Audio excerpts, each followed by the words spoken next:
Olá, sejam bem-vindos ao meu podcast Na Sala da Minha Casa.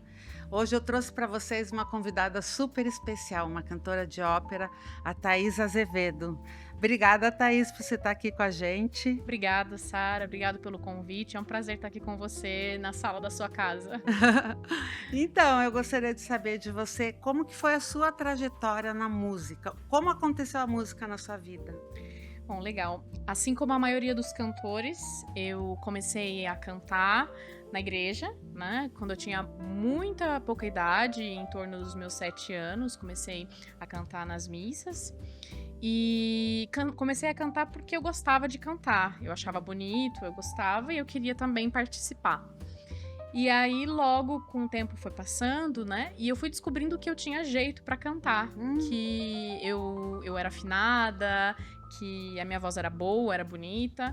E talvez eu pudesse ter uma chance de me desenvolver como cantora, pudesse, de repente, começar a estudar música, né? E como eu sou do interior do estado de São Paulo, eu sou da cidade de Votorantim. Lá naquela época, né, não existiam escolas de música, né? Estudar música era algo assim até um pouco distante, era mais pro pessoal que vinha para São Paulo, era algo muito específico. Mas como eu queria estudar música, né? Eu sempre tive esse desejo de estudar música e em específico canto, eu comecei a procurar escolas de música. Encontrei uma escola no interior de São Paulo, né? O Conservatório de Tatuí. hum. E logo com 14 anos, eu fiz o teste, o processo de seleção, porque é uma escola, enfim, é uma escola pública, é uma escola super renomada, né? E consegui passar, sem conhecimento musical nenhum, do zero, É, né? que legal. A banca, os jurados, graças a Deus, reconheceram o meu talento, né? E eles me aprovaram pro curso de música. Então você teve ajuda dos seus pais nessa estrada Sim. artística que não é fácil, né? Não, não é fácil. É. Graças a Deus, meus pais sempre me apoiaram. Ai, que legal. Eu não tenho nenhum parente na música, né? A música Olha, foi algo assim interessante. que aconteceu.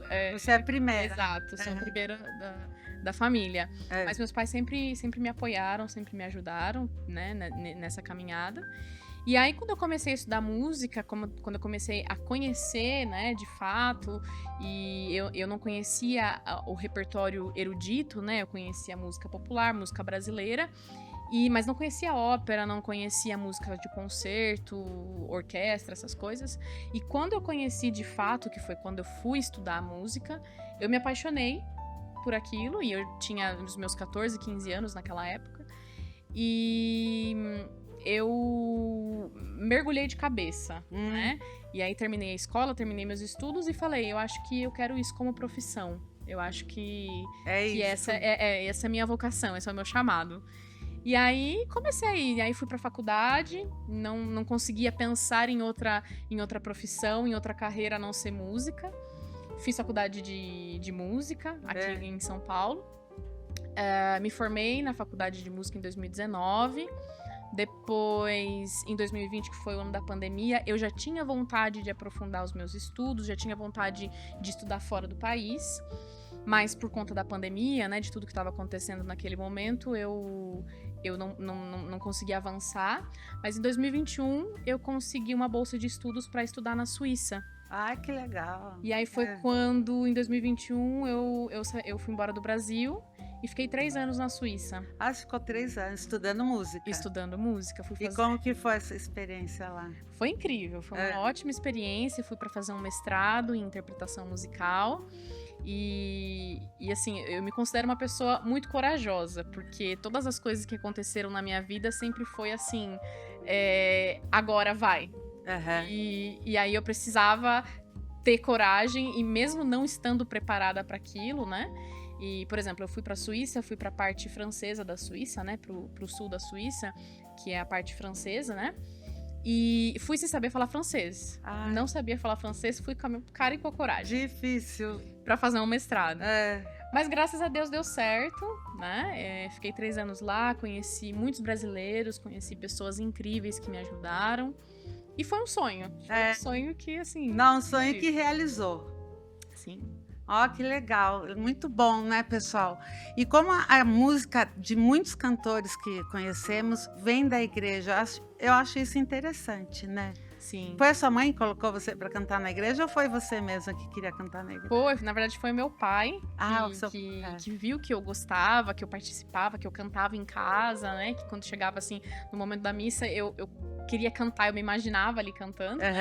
E aí ele conseguiu conversar, né, com as pessoas que organizavam para me dar uma oportunidade, mas eu ainda era criança, devia ter 7, 8 anos de idade, né? Então, ainda assim, não tinha uma voz formada, não tinha até mesmo, né, a dicção, as palavras. Então, tudo começou assim, como algo de criança, né? Tipo assim, ela gosta de cantar, ela quer cantar, ela quer participar. E a partir daí que deu certo, né?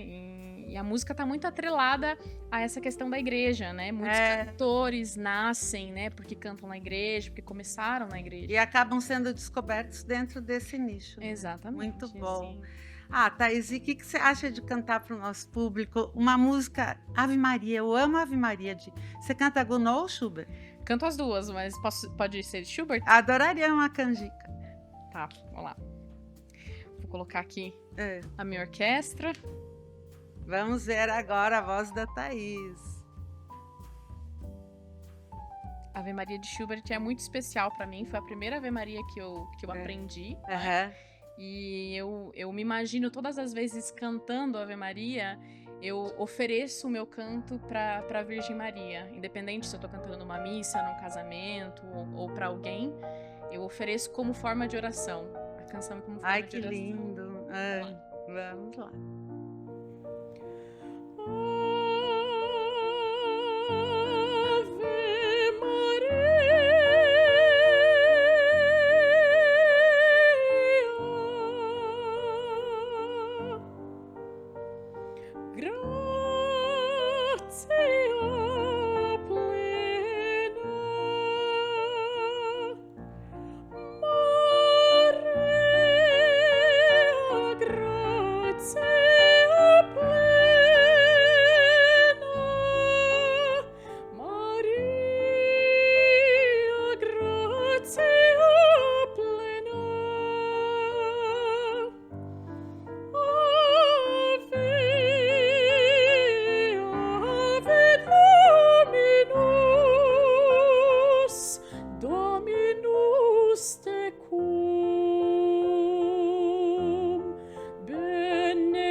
Bravo, lindo! Ai, que chique, na sala da minha casa, Ave Maria, de Schubert. Obrigada, muito obrigada. Ai, maravilhoso, sua voz é linda. Obrigada. E depois disso você começou a cantar em ópera. Como que aconteceu a ópera na sua vida?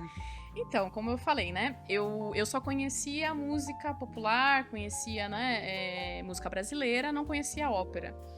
E aí, quando eu comecei a estudar, que eu tive acesso, né, a esse mundo, esse universo de música clássica, eu sempre me imaginei como cantora, mas não como cantora lírica, né? E até porque, assim, quando você imagina um cantor, você imagina logo ele com microfone, né? Porque precisa de amplificação, né? Toda a questão da sonoridade. E na ópera, no canto lírico, nós não usamos microfone, né? Nós usamos justamente, né? Nós estudamos a voz para que ela se amplifique naturalmente sem precisar tecnologia. de microfone. Exatamente, sem tecnologia. E aí, a partir dos meus primeiros estudos, né, fui fazer faculdade de canto, e aí cada vez mais me aprofundando, tendo contato com pessoas, com corais, com orquestras, né, e tendo essa prática, trabalhando com isso, né, dando aula também, participando de concertos, sempre, por exemplo, quando tem alguma data, Natal, por exemplo, Páscoa, né, então, assim, para cada ocasião, a música ela tá presente, né? Então tem música pro Natal, tem música pro Dia das Mães, tem música pros namorados. Isso também é uma coisa muito interessante dentro da música, porque a música, ela mexe com a emoção das pessoas, né? Outro dia eu tava falando com uma amiga minha, quando eu vou fazer esteira, às vezes eu tenho uma preguiça, daí eu fico lá. Quando eu ponho a música, nossa, eu corro, vou. A música me motiva aquilo. Sim, né? E para cinema, né, que a gente vê, tem a música do drama, a música da comédia, a música do romance. Então a música, ela atinge a emoção das pessoas em todos os nichos, né, da mente. Sim, é cientificamente comprovado, né? A música, ela libera neurotransmissores, né, hormônios, por exemplo, dopamina, endorfina, esse sentimento, né, que a gente tem de bem-estar, de prazer, né, e como você falou, por exemplo, você vai limpar a casa, você coloca uma música, parece que muda totalmente, porque você tem energia para fazer aquilo, né? Também, por exemplo, aquele hormônio do amor, a ocitocina, né? Então, você atrela, por exemplo, uma música quando você tá apaixonado, quando, né, você tem aquele sentimento por alguma pessoa, isso também tá relacionado com alguma música. Justamente. E memórias afetivas. Sim. É incrível, né? Você escuta uma música e lembra de coisas que aconteceram na sua vida quando você estava ouvindo aquela música. Isso assim, historicamente, né? Nós chamamos isso na história da música de teoria dos afetos. Olha. Tá? Porque antigamente, lógico, né, sem nenhum embasamento científico, né, nos primeiros anos da humanidade, o ser humano já observava que a música movia o homem, né? Dependendo se você tá triste, você tem uma determinada emoção e a música também te remete para aquela emoção. Por exemplo, a gente consegue identificar quando uma música é triste. Mesmo se for uma música em inglês ou em algum outro idioma que você não entenda, mas só pela harmonia, só pela melodia, pelo toque da música, você consegue, né, ter aquela sensação de que a música é triste. E isso também é relacionado a uma música alegre, uma música, sei lá, de amor, uma música mais romântica, né, que tem esse clima romântico, justamente por isso, por esse sentimento, né, psíquico que ela traz no ser humano. Nossa, a importância da música é enorme, né? Sim. Deus, quando construiu o mundo, já pôs a música ali. Já. Senão não ia dar certo. Exatamente. Para vocês é assim também, pessoal? A música faz parte da vida de vocês o dia inteiro? É muito bom, né? Até para dormir, tem músicas incríveis que faz a pessoa dormir. Às vezes a pessoa tem insônia, não consegue dormir, põe aquela música certa. Para cada momento você tem uma playlist, né? Tem a playlist de cozinhar, de dormir, de dirigir, de exercícios, né? Ai, que legal, Thaís, muito bom. E que dica você daria, assim, para uma pessoa que está querendo agora entrar nessa estrada de ser cantor ou artista independente? Que conselho você daria para uma pessoa dessa? Mais ou menos na idade que você começou, vamos por uns 12, 13 anos. Não tão cedo, né, que nem você. Eu tenho vários alunos. E eu costumo refletir muito isso com eles e fazer eles refletir também, pensar sobre a música e sobre o que eles fazem, né? Então, eu sempre pergunto, por que você canta? Por que você tá aqui? Por que você estuda música? Por que né, acaba fazendo a pessoa pensar. A pensar, né? A dar sentido ao que ela tá fazendo. E eu acho que, assim, a resposta talvez mais egoísta, mas talvez a mais sincera, é porque eu gosto, né? Então você pode falar, eu gosto, eu canto, eu gosto de cantar porque eu gosto de tocar as pessoas, porque eu gosto de me expressar, porque, enfim, inúmeras respostas. Mas eu acho que a resposta mais sincera é porque eu gosto, né?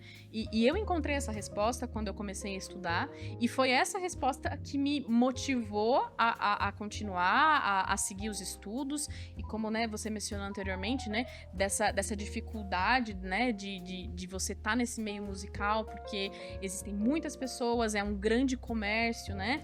É até perigoso que nem uma criança de 8 anos, né, que nem você, assim, se não tem os pais do lado, é muito perigoso, né, porque é um mundo meio perigoso mesmo. Sim, e também assim, Que né? assim, a gente sonha com o que é bonito da música, da vida artística, mas a realidade é bem diferente, né? É bem diferente. Até conseguir uma colocação. Sim.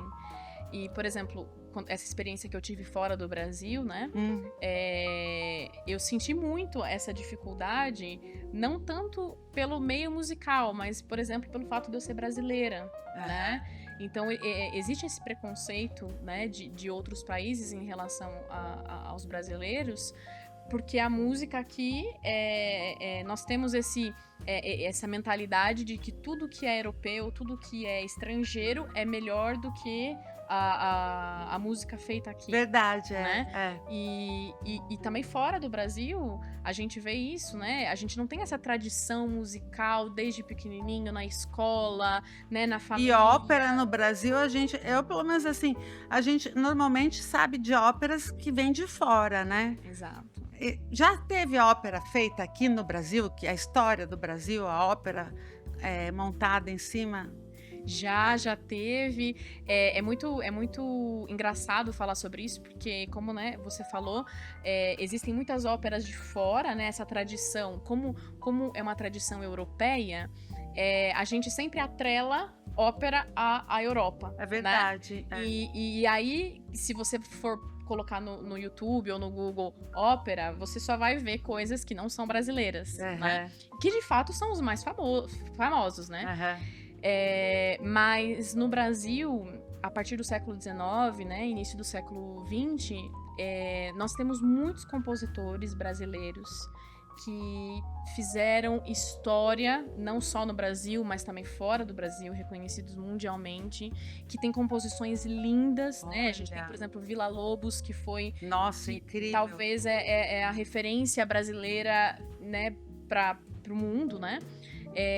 Nós temos um compositor muito famoso fora do Brasil, e no Brasil ele não é tão famoso, que se chama Carlos Gomes, que foi um compositor que nasceu no Brasil, mas estudou toda a sua vida nos Estados Unidos, e a primeira ópera brasileira feita no Metropolitan Opera House dos Estados Unidos, que é a casa de ópera mais famosa do mundo, foi uma ópera brasileira do Carlos Gomes, né? Foi a primeira e a única ópera apresentada nos Estados Unidos brasileira, né?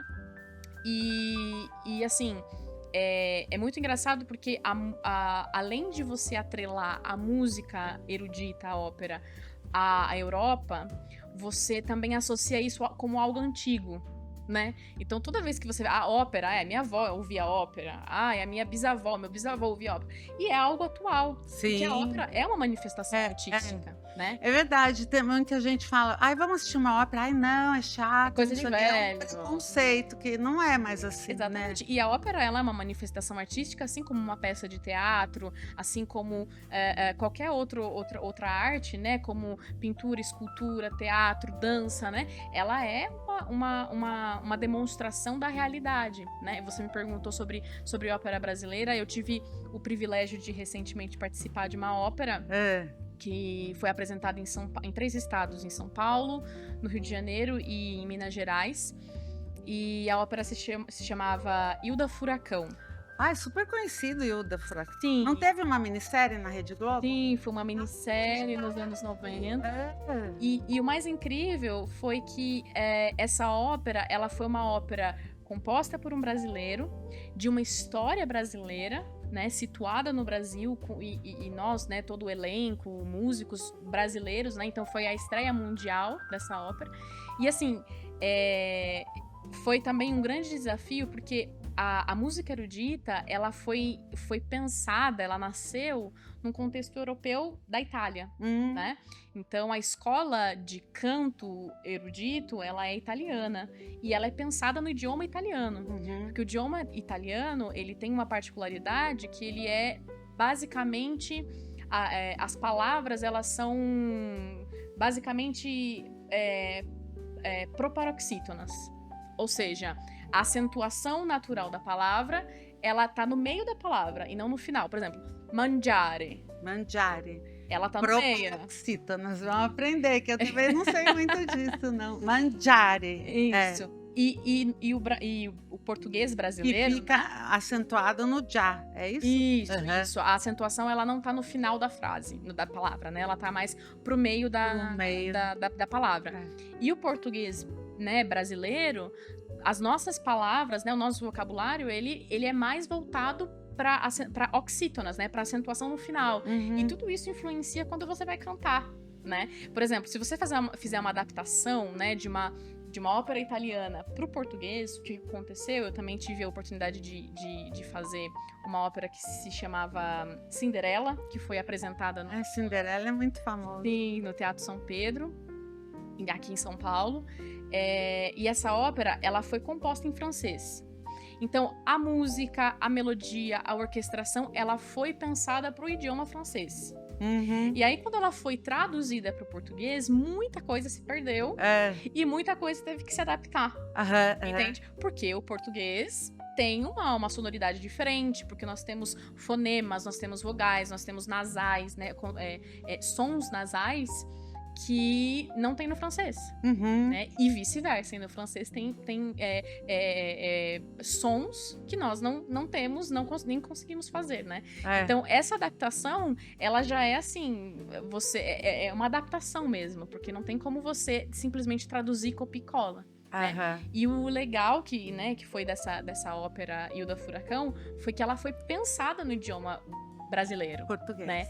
Ela foi pensada no idioma português. Eu falo idioma brasileiro porque quando eu tava na Suíça, eu fui pra Suíça para fazer um mestrado, né?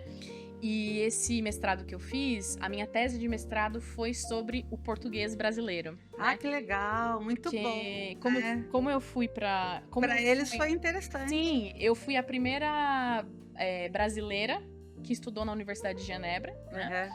E lá na Universidade de Genebra, nós tínhamos muita pesquisa de português, mas era de Portugal. Então, existiam vários portugueses que já tinham estudado lá, que já tinham passado por lá, que fizeram teses, escreveram teses sobre o português de Portugal, historicamente, né, gramaticalmente. E sobre o português brasileiro não tinha. Não tinha. E muitas composições brasileiras, de Villa-Lobos, por exemplo, composições conhecidas... Os portugueses cantavam, só que eles cantavam com português de Portugal, né? Então, eles cantavam da forma que eles liam o texto, mas que não tem a ver com a nossa realidade. Porque Villa-Lobos, ele era brasileiro. Então, ele compôs a música pensando na sonoridade, no fonema, né? na articulação do português do Brasil.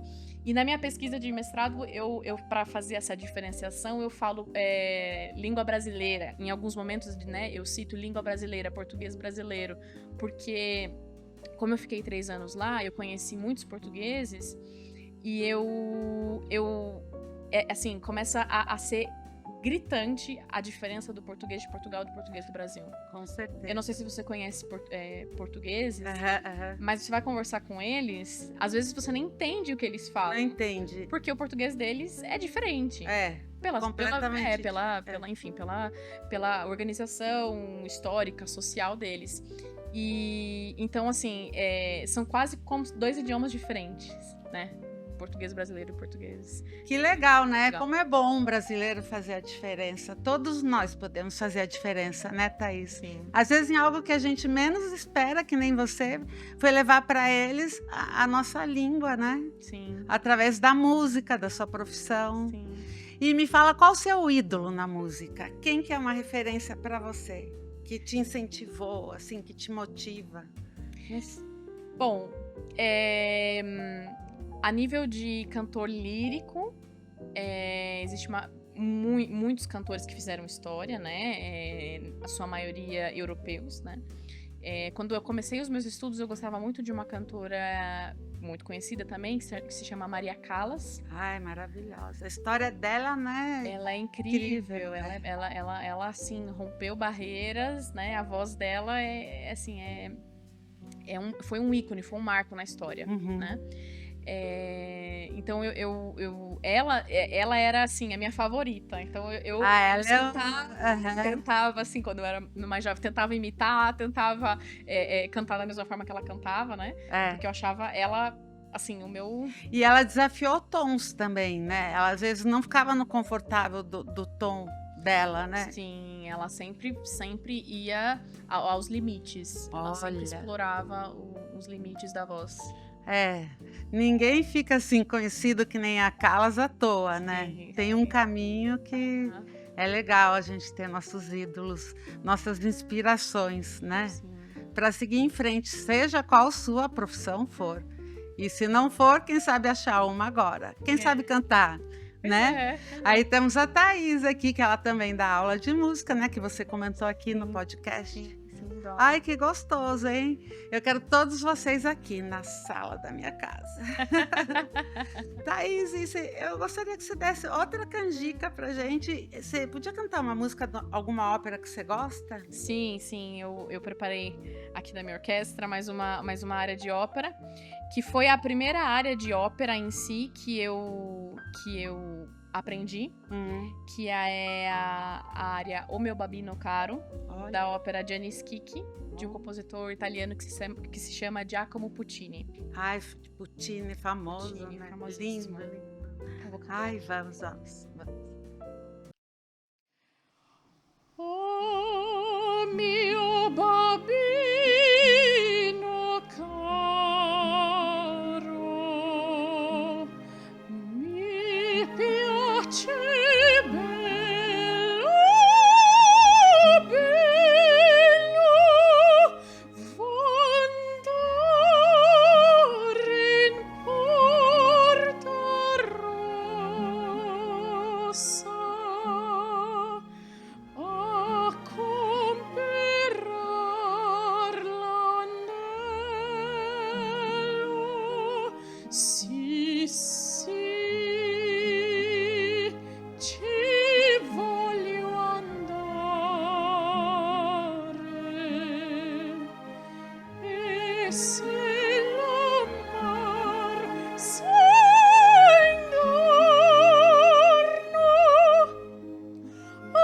andrai sul ponte vecchio, ma per buttarmi in arno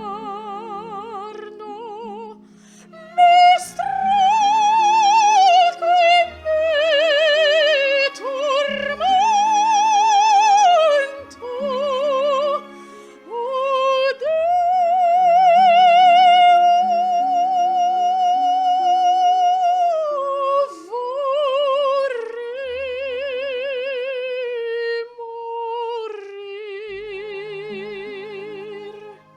Lindo, bravo. Obrigada. Ai, Thaís, adorei ter você aqui com a gente, foi muito bom. Tem algo mais que você gostaria de falar aqui pra gente? Primeiramente, agradecer você pelo convite, agradecer toda a produção do podcast, é um prazer estar aqui, né?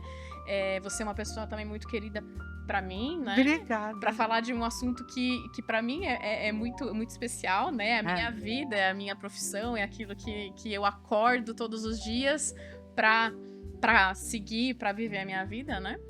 E eu queria deixar para as pessoas, né, essa questão musical, né, a importância da música na sociedade, não só como um instrumento social, mas também para o ser humano, né? Como nós conversamos, ela está relacionada a todos os momentos da nossa vida. Verdade. Né? A infância, a adolescência, né? E não só os momentos, mas também as emoções, né? Então, a música, ela me moveu, né? ela moveu a minha vida e eu tenho certeza que ela move a vida de muitas outras pessoas. Com certeza. Ai, que lindo, muito bem. Parabéns, viu? E que Obrigada. sua carreira continue em ascensão e você chegue aonde você deseja. Amém. Muito obrigada. Obrigada. Então é isso aí, pessoal. Se quiserem saber mais coisas sobre a Thaís, sobre o nosso podcast, podem mandar perguntas que nós vamos deixar anotado ali, como vocês entrarem em contato com a gente. E até a próxima!